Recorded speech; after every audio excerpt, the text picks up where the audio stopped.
This episode of the Kind of Funny Gamescast is brought to you by Video Blocks. What is Video Blocks, Greg? Yeah, what is Video Blocks, Let me Tim? tell you. It's an affordable subscription-based stock media site that gives you unlimited access to premium stock footage. What does that mean to us? B-roll! What? We used a whole bunch of this B-roll at Use Kind some of of Funny that. Live, Kind of Funny Live 1 didn't use and that. 2. I did not use this, no.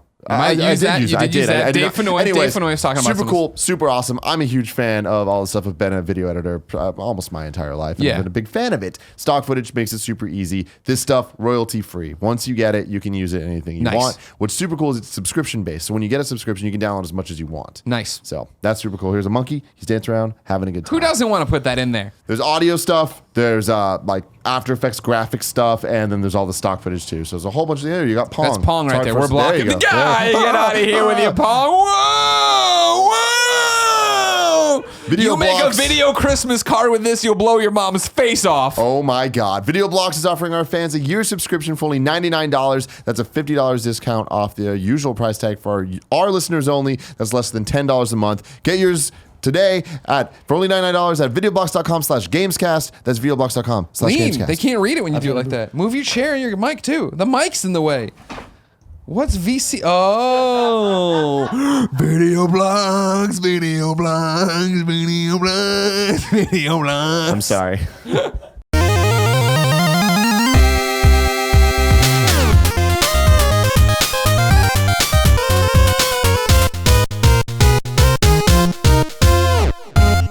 So guys, Battlefield 1. Yeah. Want to talk about our experiences with it. Okay. How much fun we're having with it. Do we like it? Do we not like it? Who knows? Colin, Yeah, how much have you played? about an hour maybe with the campaign, and then online we played a couple matches with our friends at Rooster Teeth. But an hour's worth Yeah. as well. So I got the code a couple days ago, downloaded it. Was pleasantly surprised actually. So contrasting, I mean, this is kind of just a minor thing, but contrasting it to my experience with Mafia 3, where you download like this smaller package file, then the game acts like it's installed, then it goes into the game, and then it just sits there and installs for like 5 hours because it's actually not on your system yet. I saw a similar thing with Battlefield where I was like, it's 13 gigabytes. I'll download it. We have great internet, so I was like, I downloaded in about 25 minutes.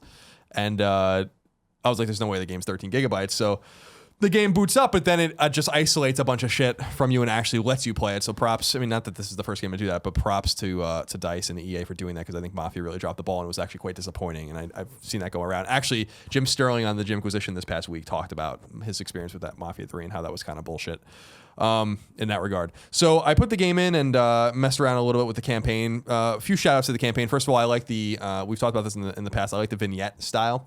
I think it gives a better way to explore a lesser known war. In World War II, it's very typical, for instance, when we played World War II shooters, to go from like Normandy into France and then the Netherlands and then down into Germany, and just the way the Allies did it. And maybe you go to North Africa and maybe have some campaigns in the Soviet Union, and then as they pincer Operation Barbarossa to the east. But it's usually a linear kind of experience. And I like that with this 4-year conflict that is lesser known, especially to us in the States, because we had a very minor kind of participation in it compared to the European powers. I like that they kind of give you little flashes of everyone's participation. And I think that's really cool. And what I walked away from with my brief time with the game so far was I really love the way the game's introduced. I think that I tweeted out about it. I was like, that's arguably the most violent intro I've ever seen in a video game. Not from a gore standpoint necessarily. There's blood and gore in it, but from a realistic kind of standpoint, they make you play these different characters and they make you watch them die. And I think that's really cool, because when I was first playing, I was actually stayed alive for a while. I put the game on hard afterwards when you're allowed to like kind of mess around, but in the beginning I was like kind of confused. I'm like, this must not have started yet. I haven't gotten a chance to pick my difficulty level or anything like that. And so I'm staying alive and I'm running out of ammunition and like running around, and then I die, and the guy, but he's supposed to die. But then this happens time and time. Yeah. And I think it's a neat little thing to show like these young men are dying. They're not really dying for anything. The war, as they say in the beginning, I really like how they introduced it, saying like World War I was supposed to be the war that ended all wars, didn't solve a goddamn thing. In fact, it made the situation much worse. And World War II was basically just a continuation of it, with some different powers. The Ottomans don't exist anymore, for instance. Nazi Germany now exists instead of the German Empire, etc. So that was my big takeaway, was kind of like and I use the term lightly, the historical realism of the game, I think is really cool, to make you feel the tragedy of these young men losing their lives. But at the same time, when you play it online, you realize that, yeah, all these things were involved in some tangential way, but not quite like this. Not like this. Not quite like this. Yeah, Greg, how much did you play? Just the multiplayer we did with Rooster Teeth, so an hour there or whatever. Yeah. So that was fun. I played the prologue bit, and I finished the whole first war story. So there's 5 total.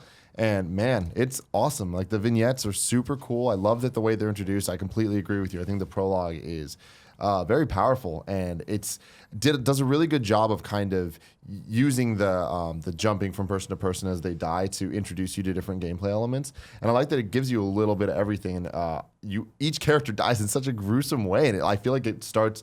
It gets progressively more and more intense. Like the first guy with the flamethrower is just like it's a lot, and the effects are beautiful. And I think that the best thing that the game has going for it is that it absolutely nails the tone and the feel and the look of everything. It's a beautiful game too. I played it on PC on my ultra wide monitor, and my God, it's just you just see so much of the vista and all the destruction going on. And I love seeing the destructible environments and stuff like as you're going through like these levels, because the level in the first war story is the same one that we played online. Yeah. So with the windmill and all that stuff, and it's just like it starts off pretty built up. There's like a lot of like buildings here and there, but by the end of the first war story, and also by the end of our 45-minute match, there's not much left. Like almost everything's destructible, and I know that's kind of par for the course with Battlefield, but Yeah.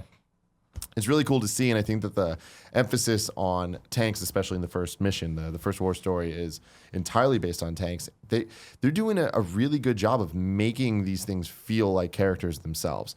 The tank literally has a name in the first mission, and The old Bess or something like that is. yeah, Bess, yeah. And it's cool, and it starts off. So the prologue was super awesome, and it immediately got my attention. Like just black with just text, and it was like the war to end all wars, but it didn't, and all that stuff. And the guy waking up, and like the tone and the ambiance of everything, it just feels so perfect. And to see these characters just kind of get completely destroyed, like I wish that the prologue actually, and maybe it does later because I haven't gotten to the end, but I hope it goes back to that, because like I thought those characters could be really interesting, and that the jump back and forth between seeing him just kind of chilling in his bed to like being in this horrible place, like it really feels like war, and not like war is cool, like war is bad. And I think that that's something that obviously games have touched on before, but usually it's more of the like, you're a fucking war hero, Right. you're here to fucking kill people, One-man army strength. Yeah, You're going all these different places, fighting all these different people. And doing even all it's these like you're different the underdog, and you're out here, and you're going to overcome all the odds. This really feels like, man, you're kind of fucked, and even if you're winning, you're still kind of fucked. And that's how the prologue opens. I played through that, and it does. It says you're going to die. Like you won't. You're not meant to continue on this way. So to get in there and know you're in this losing battle, but how long can you last before it all goes to hell? Yeah, and I thought that that was going to kind of continue through to all of the different story missions and there's light spoilers, but I'm not going to go too far. They didn't do that, and it surprised me, because I was like, it could be kind of easy to just have these vignettes and have at the end everyone dies, but they don't do that. But they do. Even just from the first one, there's like little twists, little things that happen, and I'm like, man, like there's something really satisfying about it being. It took probably an hour, 10 minutes to beat the first war story. There's something satisfying about the contained story. I feel like the vignettes offer a really unique perspective into campaign design, where we're so used to getting this for shooters like 8 to 15-hour experience where you're just kind of doing the things, and your character kind of develops over time, and like you have troops and stuff. But this allows it to be really character driven, Sure. and kind of just let you refresh the characters. And like I'm very excited to try the second one, because this one was very much based around the tank and the people in the tank, and you kind of get to know them and what happens to those people. It didn't take 10 hours for me to care about them. It took less than an hour for me. When things happen, I'm like, oh fuck. It hits you. And there's a moment with the pigeon where I'm just like, damn, this is beautiful. This damn pigeon's just flying around. I'm like, it's It's my boy. I remember Not we got really excited about, when I say we, I should probably say I got really excited on Colin and Greg Live when I heard that one of the modes in the game was using carrier pigeons to kind of send things. Well, how couldn't you get excited for that? It's fucking awesome. But I didn't know that like the first mission was going to have a carrier pigeon that you get to play as. Nice. Playable pigeon. Fucking fly around. And I'm like, this is awesome. An essential mode of communication. It's funny because like it started off, and I think a big critique I have of the game is the vehicle controls are very iffy. I never truly feel like I'm in control of the vehicle, and that's whether it's a motorcycle or a plane or a Horse pigeon. or a tank. Like all the things, it always just feels like I'm kind of winging it. I'm also a little biased because I'm used to controlling warthogs in Halo. Yeah. And I remember back in the day that being like so obtuse and weird, but now it's just like, oh, well, that just feels right. Yeah, what do you mean? Because when we were playing multiplayer, I was flying planes and driving tanks. I didn't have any problems. Maybe. I mean, that's the thing. Well, I mean, I had Maybe problems, but it was me being stupid. I didn't feel like flying. But that was because you weren't inverted. Yeah, I couldn't. I needed to invert, and it was. I felt like I did. I honestly went into the menu, and I was like, it is inverted. I don't understand like what's going on here. I guess that's true. So I don't know exactly. Like I don't know if it was just me or whatever. No, it wasn't, because I kept crashing my plane too, I guess, because I was trying to figure out what the difference was. But I don't know if it was the type of maybe it's the type of plane we're flying. Or Maybe, I don't know. And the tank kind of controlled a bit better, but that's just because it's a tank and it's a lot slower. So you don't really have tight controls with that. But like the motorcycle, for me, every time I've been on one, it's super like all over the place. And it's also because I keep trying to use the right stick like a warthog, but that just makes you look this way. So like you're looking the wrong way and and you slam driving into a wall. off. But again, that definitely sounds like a me problem. It doesn't seem like too many other people are having that issue. But it was interesting because when I did the pigeon thing, like immediately I just like nosedived and fucked everything up, and it just like it starts to look like a physics-based like goat simulator type thing. Yeah, with this goddamn pigeon just fucking around. But once I got the used to the controls, like the pigeon sequence might be one of my favorite game sequences of the year. It's just fantastic. I think what I appreciate about the game is, like you said, that Battlefield's heritage is these open battlefields. And it was always a stark contrast to Call of Duty, or kind of, and even more than that, to the first, the really the one player, single player, very man versus the world kind of shooter. And I play a lot of shooters. I really like the genre a lot. I typically play them single player, but I play Call of Duty almost every year, the campaign, and I play Doom and obviously Wolfenstein. I mean, these are great games amongst many, many others. And I feel like there's a place for those kinds of games. I feel like there's a place for me against the world kind of games. Doom is, totally outrageous but really, really fun.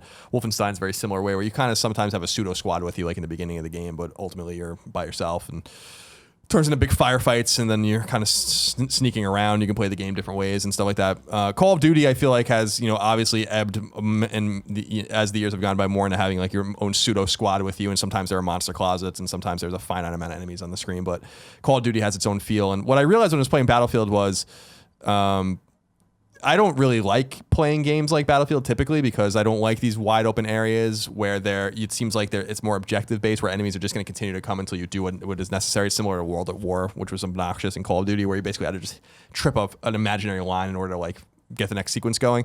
But I can't deny that I still like, I dig it because of the setting, because of the unique kind of setting.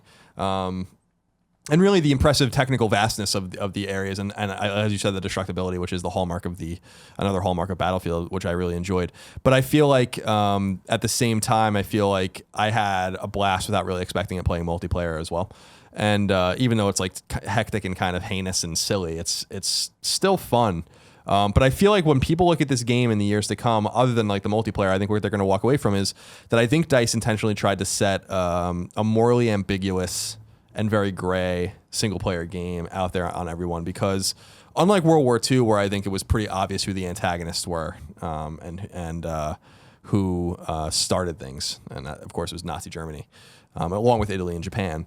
World War I started for very specific reasons with very specific delineations, but you wouldn't necessarily look at one side or the other and be like, well, the Ottomans were evil, or the German, the Hungarians and all them, they were evil, or the British were evil. It's like, yeah, it's just, it wasn't quite like that. It was really the ramifications of the way that war ended, and specifically the punishment put on the Germans and with Treaty of Versailles and stuff, that really started this ball rolling with the Weimar Republic, and ultimately the Nazis came to power, and then you had absolute evil. But I like that it gave you a perspective on all sides, and then basically, I mean, what I walked away from, and I thought it was kind of overt and kind of beating you over the head, was like, it's all for nothing, and it's, you don't really know what the hell you're even fighting for, and you gain control of these characters and they're dead a minute later, and that was basically their experience as just fodder, cannon fodder, as tens of millions of people around the world that ended up fighting in the conflict. So I think that from a subject matter and from a thematic standpoint and from a mood standpoint, I think Battlefield clearly has won the day. And I think you only have to play it for a little while to understand that.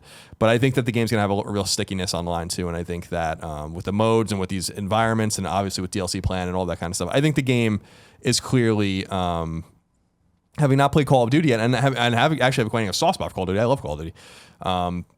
I can't help but feel like it's going to win the day there too. You know, like I just, I feel like what I've seen of Call of Duty looks really old compared to like something like this. And, but I was also telling Greg that I kind of, when I was in the tank in the first mission, immediately I was like, fuck. Like I probably would have played the game for a few more hours if I had some infantry options immediately. Yeah. And that's kind of why I'm excited about Call of Duty, where I'm like, well, at least Call of Duty's gonna do some weird shit. It always does. But I know I'm gonna be able to on foot and I'm gonna be able to fucking shoot guns. And obviously you can do that in Battlefield, but at the same time, I didn't quite like starting in the tank. And I agree with you on that. I loved the mission, but I thought it was weird that it immediately starts you off in that. And I would say the majority of the whole first fifth of the game, you're in the tank for probably 2/3 of it. So you don't really kind of get out on foot until like pretty far into it.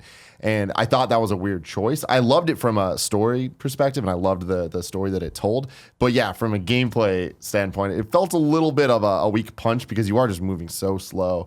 But I think that then added to the building of the characters and the actual like dynamics of the story and why it was resonating with me, and not just being another here's just a shooter game. But I feel like it somehow made those elements even better because of how it was designed. So I feel like it does a really good job of kind of being a tutorial for the online experience. I played the online stuff before I did it. So when I was playing through the single player, I'm like, oh, this really explains like the conquest mode or like how you're supposed to go about this stuff. And when I was first playing, there was like a question of like, who is on my team and who's not on my team? Because it is such a grand scale thing where there's just so much going on that it kind of just feels like if they're coming at you, they're bad, and if they're coming this way, they're good. Or they had the little blue thing above their head, but I think that the game does a really good job of kind of getting the fun elements of the online mode and kind of translating it into a fun gameplay experience tied with a really cool, interesting story with cool characters in a way that like it sounds like that's easy and normal, but it's not when it comes to shooters. Like I feel like shooters campaigns and shooters online are very different experiences, like, especially with something like Call of Duty. But I feel like this does a really good job of meshing the two together. And I'm super excited to play through the rest of them. There's in between the prologue and the war stories, there's this like intro cinematic video that kind of like shows you just a bunch of glimpses. It's kind of like a trailer of the rest of the game. And I'm just like, man, like it's cool. You see the world map when you are choosing all the stories, and I think you can choose them in any order. Yeah, it looked like you could go in different orders. I went to the tank one first as well. Yeah, just because it kind of guides you in that direction. Yeah. But it's cool. It's vast. The scale is very large, and I'm excited to get back to it. Yeah, me too. I've been thinking about it, which is a good sign. And it's just funny, like to the point of like, we talked about the New Order a lot back in the day of taking too long to put a gun in your hand, and like the time to fire is like a really important thing in a shooter and a really important thing in games. Like how long does this game let you play? Like, or until it lets you play. And Wolfenstein really suffered from that. And what I thought was ironic about Battlefield was it doesn't suffer from that at all. It puts a gun in your hands immediately, and then it takes it out of your hands. And that was in a way even worse, where I'm like, I want to shoot. Like the gunplay feels so good, and using these kind of very antiquated early 20th century guns compared to like when we were using M1s and all these other things in World War II, it just felt cool. And so yeah, I mean these are minor quibbles that I have with the game, but I feel like Colin dropping the quibbles. I don't know what that means, but I feel like whatever qualm I have with the game in X, Y, or Z is seems to be pretty easily made up from. And I will say, not that I'm like someone that marvels at games' beauty a lot too. The game's fucking gorgeous. Yeah. And I felt that way on PS4, but it's especially prominent on PC. When I played it on my PC too, and it's especially prominent there. But with the exception of the smoke effects, which I thought were a little wonky on PS4, everything else looked pretty on par. They did a really nice job with this game, and I really feel like people are going to love this. I see all the making. It's not really that hard to see. It's not Battlefield Hardline or even Bad Company or something where it's like kind of like splitting off people. Seems like it's going to be a very big game. And if I were Activision and I were Call of Duty, I'd be a little bit nervous about it. I'm not saying Call of Duty is going to not sell 15 million copies. Yeah. Of course, But you think this is the year they might make up some ground? Because I feel like always this is the thing, right? Battlefield always comes out, and a lot of people are like, "That's the technically better game," with the exception of the ones that are broken as fuck. But that there's something there for people to like, and people get excited for it. But it's still Call of Duty can't stop. Yeah. I think people are gonna really be amped up about it, and it's getting great reviews. And by the time a lot of people listen to this, they would have played it themselves, I think, as well. So they'll get a little taste of it. But I definitely think that the campaign itself and again the moral ambiguity and the grayness is just alone so tantalizing. And if you're into online gameplay, which I'm sure most Battlefield players are, then obviously there's going to be a suite of things for you to do there that are going to keep you very busy. So props to DICE. I think that I think it was pretty obvious that they were going to deliver from the beginning. And I like that, again, as we said, exploring World War I is cool. And I give them a lot of credit. And I give EA a lot of credit as a publisher. They've been pretty open about how they didn't want to do the game in that setting and how would they make it work. And they've made it work. Oh, yeah.